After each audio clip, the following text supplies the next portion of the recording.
Okay. మొదలుకొని భూమి కూడా ఉత్పత్తి అయిన కాలం, 3 కాలాలు చెప్తాడు అక్కడ. నియమింపబడితిని. చూడండి, ఇక్కడ ప్రవాహ జలములు లేనప్పుడు, నీళ్లతో నిండిన ఓటలు లేనప్పుడు ఎవరు పుట్టారు?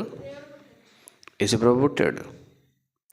సో మనందరం యేసుప్రభు పుట్టిన ఎప్పుడైనా కన్యాకుమారి అమ్మ గర్భాన పుట్టి అని మనం చెప్తాం.